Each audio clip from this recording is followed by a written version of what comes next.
Rabbi, I saw today on Facebook article, and it says that in Britain they decide to have from next year in all private schools studying to religious. So in Muslim they decide to choose Jewish, and one of the biggest rabbi in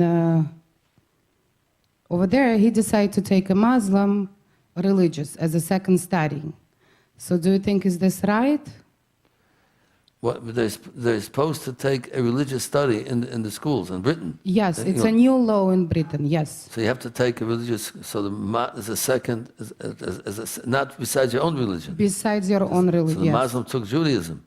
So should the Jews take the Muslim religion? Well, we have to realize that the Muslim, why did the Muslim take Jewish religion? Because we believe in the same principles. We believe in one God. They don't believe in, Christians believe in the Trinity, and there's and the man is part of God, and so on. So that is totally against the Muslim religion, because they believe in one God, because they believe in the Torah as one God.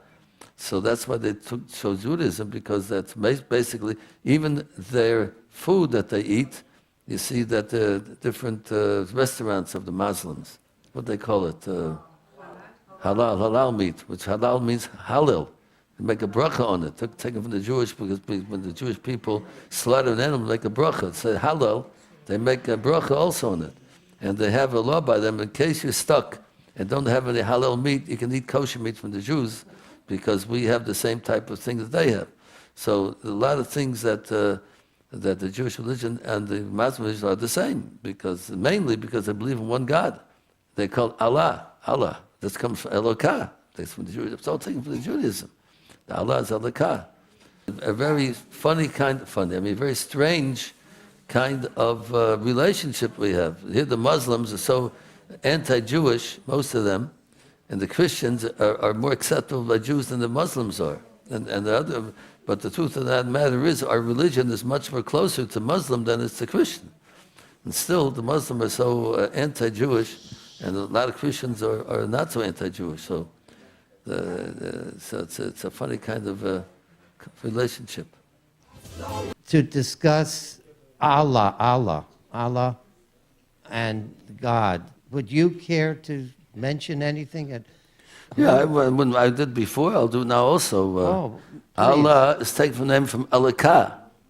Elokah, which is, we use that word all the time. We have the same God as the Arabs. We believe in the same God, one God. So it's a paradox. See, the Christians believe in the Trinity, whatever that's supposed to mean. But it's a part of it is their God, who's the JC, we call him. But that's not our belief at all. We're not allowed to believe in anything like that. And we're in better terms with the Christians generally than with the Arabs, generally speaking. But we have in common, we believe in the same God. Right? As a matter of fact, I was speaking once to Moshe Feinstein, the greatest rabbi of our generation. He said, Allah, that's the Arab's God, the same God that we have. He wasn't afraid to talk about it. They have the same God. But Allah means God, Elokah, that we say, and they believe in the one God who created the world.